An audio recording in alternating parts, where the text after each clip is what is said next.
All right, so it's 5:01. Everybody's in attendance. It's February 22nd, 5 o'clock. And in keeping with the ongoing emergency order from Governor Charlie Baker to limit gatherings and maximize social distancing, and under legislation passed to address remote board meetings during the emergency declaration, this meeting will be conducted over Zoom. Attendance by board members will be remote, and remote attendance shall count towards quorum. The meeting will be broadcast live and recorded on ECAT. To join a remote meeting using your computer, click on the URL at the top of the meeting agenda or copy it and paste it into the browser. To join a remote meeting using your phone, call the number provided underneath the URL. You will be needing the meeting ID to join by phone only. And I just want to remind people, anybody that has a question, you do need to identify yourself for the minutes when you ask the question, and that includes when you're asking a question remotely. So if you're putting a question in the Q&A, just identify who you are, the street you live on, and then ask the question. Is that correct, guys? That's the process. Okay. So tonight on the agenda, Kristen was going to give us a COVID update and where things stand now. All right, and I'm just going to go ahead and give me a minute here. I'm going to do a screen share and hopefully get to a PowerPoint. All right. Back up here to the beginning. Okay. Let's turn my phone volume off and let's go. All right. So here we are. Today is February 22nd, and I am ready to give y'all a COVID update. So where are we today? We pretty much start every update with this information. I'm saying as of today, but this is actually the data that was presented in last week's dashboard. So this would be the data collected through February 13th, would be that we at that point had 1,676 confirmed cases of COVID-19 since March in the town of Easton.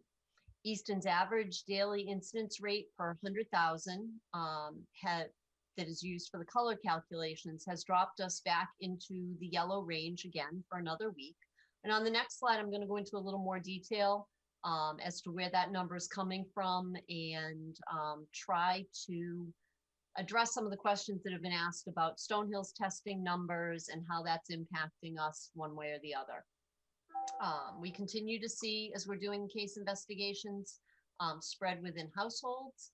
And the CTC is currently holding that they are not taking any individual for a second encounter. And what that means is if we send somebody over to CTC as a contact of a positive, if they then become a positive case on their own, CTC will not take them. We have to keep them and do that case investigation ourselves. We are hoping that as things go on and that we keep saying that this could potentially be a big burden for us, that they will hopefully loosen up and agree to take on some of those cases.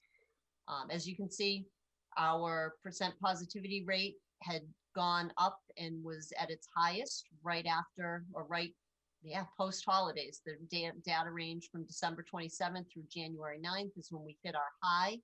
Since then, we have been in a steady decline with our percent positivity going down, but our case numbers are still up, and I'll go into that a little more on the next slide as well. So here's what I just muted myself by accident. You lost your volume. Yep, I was trying to move the film strip away so that I could read my screen, and I muted myself. At the top of the page here, we have a little snippet of this is what the dashboard looks like that comes out every Thursday. That gives the details for every community in the Commonwealth and where they stand based on the data that's pulled out of Maven for the 2-week period that we were discussing. So you can see in here, Easton's total case count at that point was the 1,676 that I relayed. They have our case count here is 155, but the number they actually use is this 169 over here. And that takes into account the PCR tests plus the antigen tests. The case count for the last 14 days is the number of active cases. So if we have people dropping off or if they're just PCR, that number isn't the number they're using when they do the calculation for the total positive tests to get us our percent positivity. As you can see, that there were kind of at two extremes here. I've included on the chart the key for where these colors come from. And we're in the middle strip here with a population of between 10,000 and 50,000. And in order for us to be yellow, we need to have less than 10 average cases per 100,000. You can see we're way beyond that. We're at 46 cases per 100,000 in the last 14 days. So our case count is actually high. Our percent positivity is low. And it's, at this point, it's one or the other for staying yellow. And our percent positivity is a function of the total number of tests that are conducted and the total number of positive tests.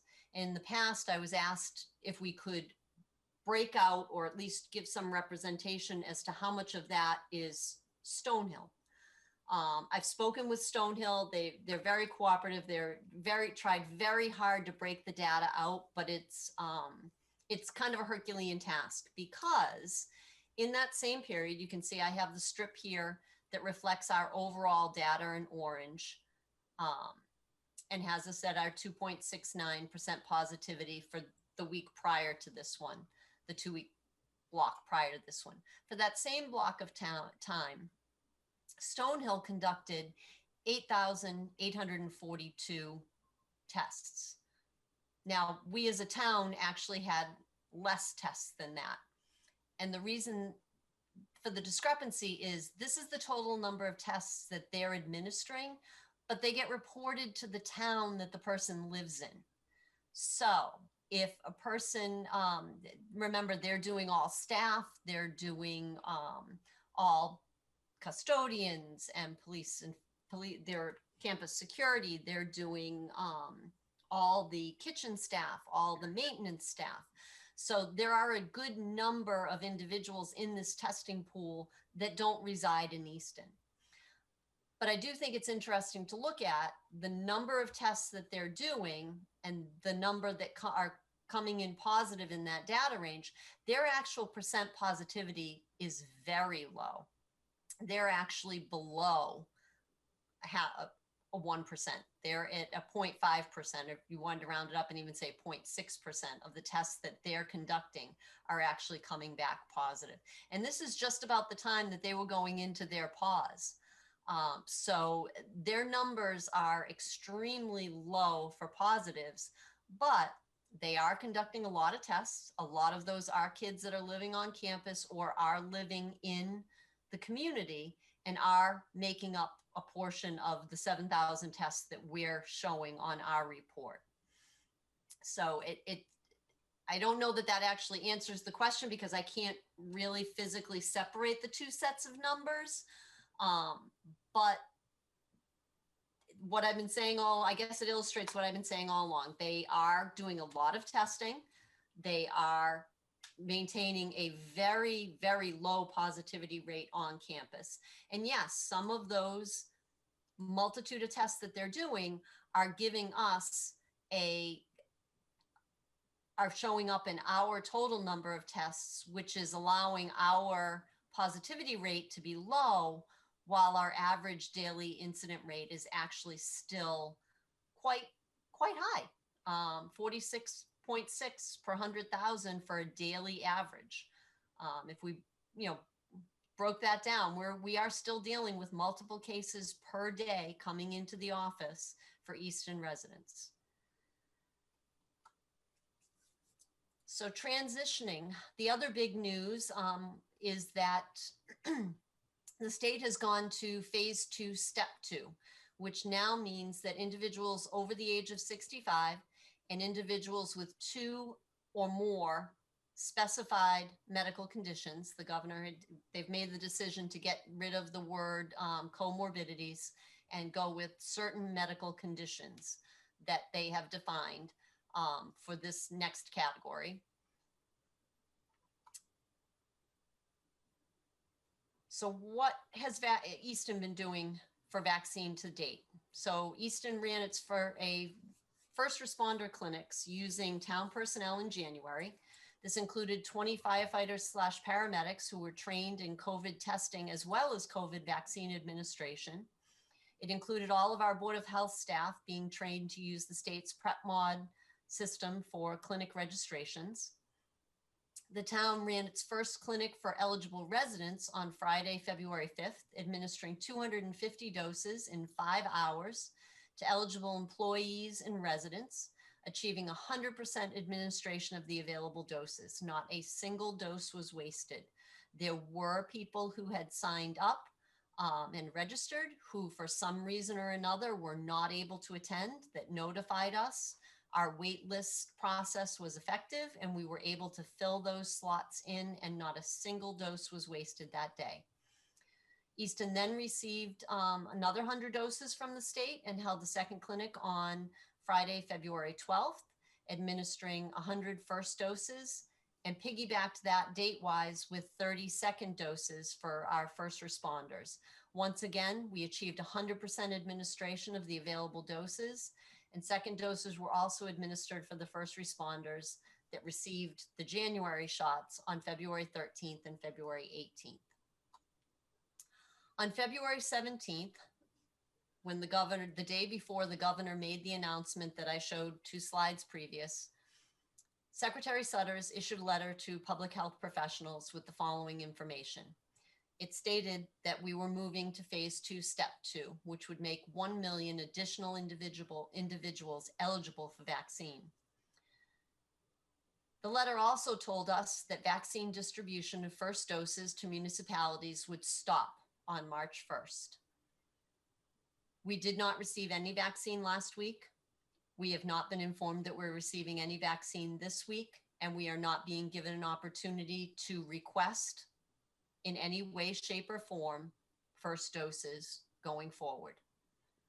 We did receive a survey today that allowed us to indicate the number of second doses that we need to have in order to fully vaccinate those that we've already started vaccinating. This is quite disappointing news to all of us. We had built a system via a portal, via our COVID line, via our COVID email, where we were giving residents an opportunity to place their names on a communication list. And when vaccine became available, we were going through the communication list. Those people that were out there that have received their vaccine from us received phone calls, received communications via email, asking for information and being given an opportunity to sign up to receive the vaccine with us. Last week, when this news came in, that list contained over 1,100 people who were waiting for word that we were going to be able to help them. This past weekend, staff spent, end of last week and this weekend, staff spent time notifying all 1,100 plus individuals, either via email or via a phone call, that we would not be able to accommodate them, that the state had turned off the spigot and we will not be receiving any more vaccine. To say this is quite disappointing, you can tell, this is just heartbreaking.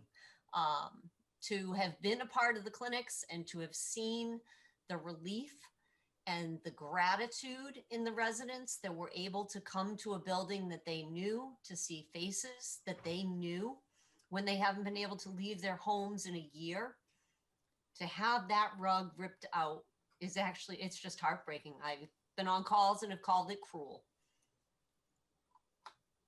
Sorry.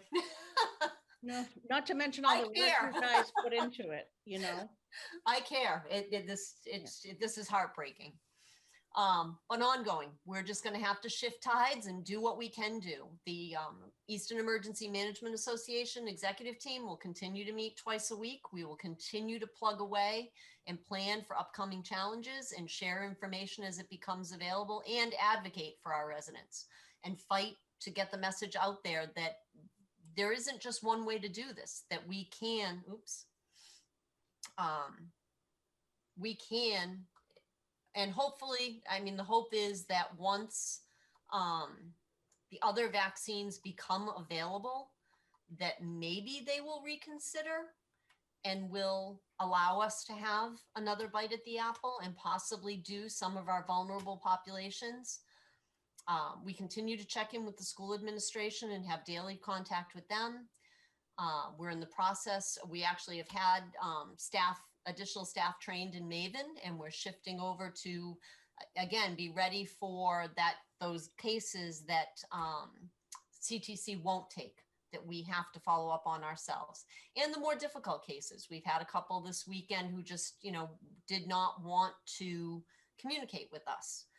And we are uniquely posed at times to try to communicate more so with locals that are, I don't want to say afraid, but are resistant to communicating with the state.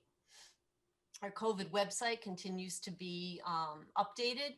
We continue to try to focus on getting timely information very front facing on that website. And we'll be working on helping to identify homebound individuals for future vaccine efforts, as that's one of the areas that the state has asked us to be ready to assist in. We're not sure that that means that we're going to be able to assist in vaccinating them. They want us right now to identify them. I don't know if that means from the numbers, they'll come up with what the plan is going to be. But that right now is one of the tasks that they have assigned to us, is identifying homebound individuals for future vaccine efforts. There is still some question and lack of clarity. Last Friday, during our Department of Public Health call, they indicated that we would be able to request via our weekly survey vaccine for our housing authority. If the housing authority had done their part, which was to complete a survey on their end, identifying the number of residents in the housing authority that would be interested in receiving the vaccine. Our housing authority completed that the first week of February. We have been on point with them. We are ready to go in and take care of that.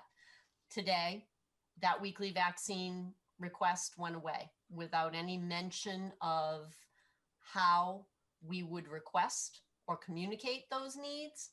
The memo that we received, the communication we received, just basically said, as vaccine is available, we'll contact you if we know you're interested in doing your housing authorities. So again, we have no timeline for when or even if we will be granted the opportunity to take care of those vulnerable people in the housing authority.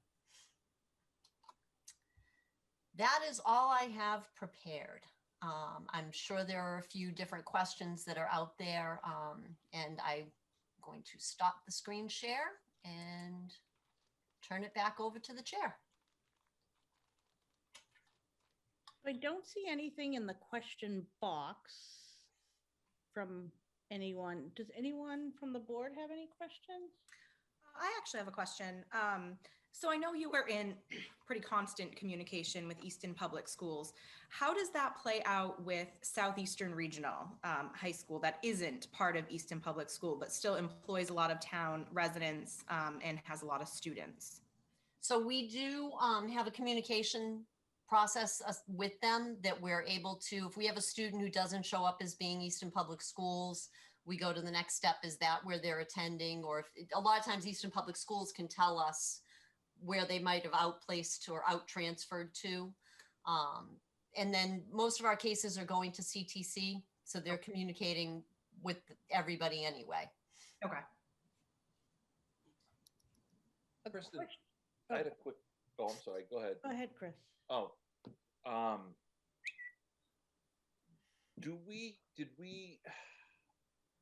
have we given a lot of first dose vaccinations to people?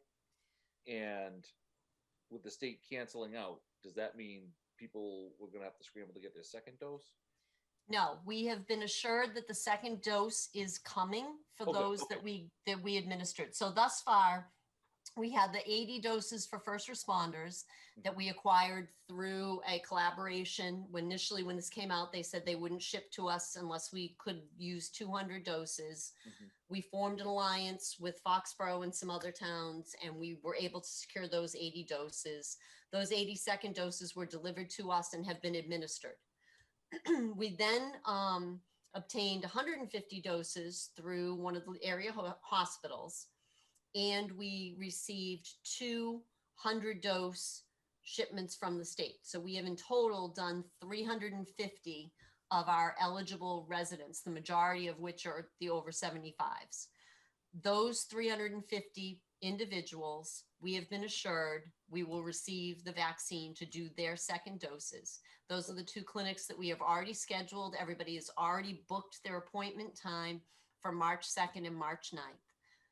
The message has come through loud and clear, though, that there's no more first doses coming. Gotcha. Okay. A question that I have been asked, and I don't think there's really an answer, but I want to put it out there so everybody can hear it, is with the new variants of the COVID virus, people have said, should I even get vaccinated? Should I hold off? Is the Johnson & Johnson vaccine going to be better for new variants and whatnot? So we don't know a lot right now about the new variants. We know they're here. We know that they are going to continue to spread. By all accounts, they seem to have the ability to spread even easier, which makes it even more important, if it wasn't already, to continue doing what we're doing. Continue social distancing, continue wearing our masks, continue washing our hands, do everything that we have been doing to stop the spread of COVID, whether it's the blue, purple, yellow, orange color form of COVID, whatever form of COVID it is, the steps that we can take as individuals to stop the spread are the same. Wear your mask, keep your distance, wash your hands. As far as the vaccine, you have to remember these vaccines are absolutely brand new. We don't, when officials are standing up there, when I'm standing here and I'm saying we don't know, it's because we don't know. This thing is barely a year old. The vaccines are not even close to being a year old. Whether or not waiting for a vaccine that hasn't even been approved yet and then hasn't even made it into the supply flow yet, I think the general consensus is take whatever vaccine you can get as soon as you are eligible to take it. I have to hope, and I've heard some comments that align with this, that much like the flu vaccine, where we have typically 4 strains of flu that are in a shot, if you encounter a 5th strain in that year, as long as it's a close cousin, you're probably not going to end up as ill. And that's what this COVID vaccine is promising us as well, is that it's not a guarantee that you absolutely will not contract COVID.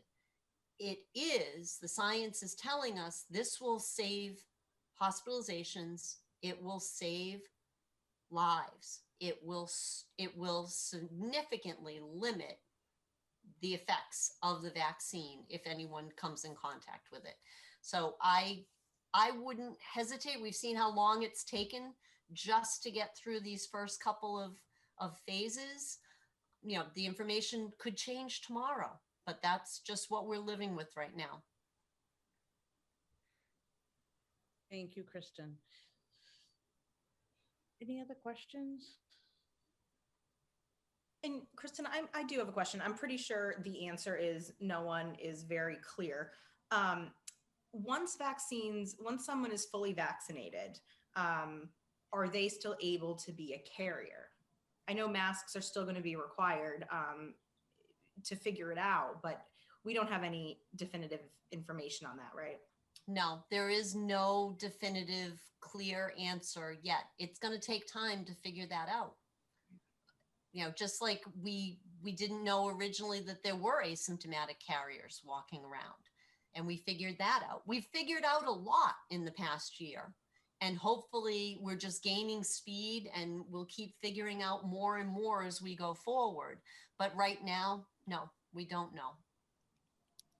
I think that may be one of the reasons too. I know one of the questions that has come across a couple of different email trains and text chains in the past few days is vaccine status and its impact on people's ability to travel.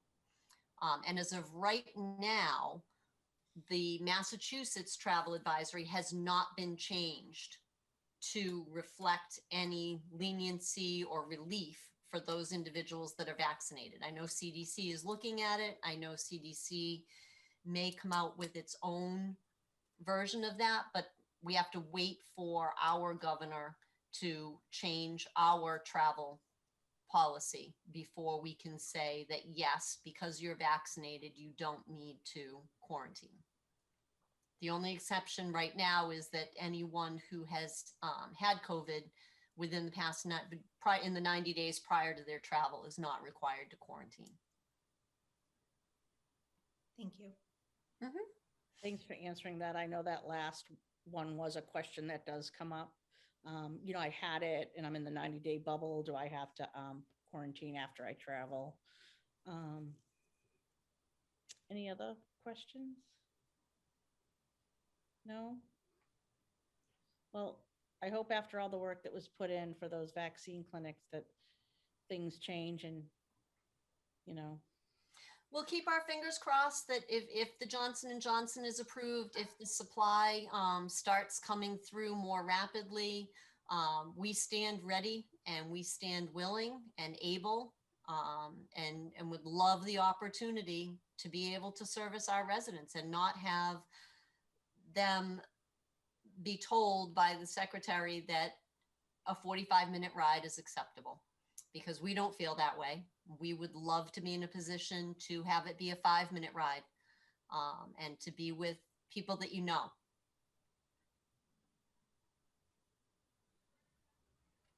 Okay, if there's no other questions, I can make a motion to adjourn the meeting at 5:28.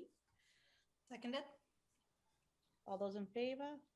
Sias, yes. Mills, yes. LeBlanc, yes. Thanks, guys. Thanks for the Thank update, you. Kristen. Thank you. Bye, guys. Bye.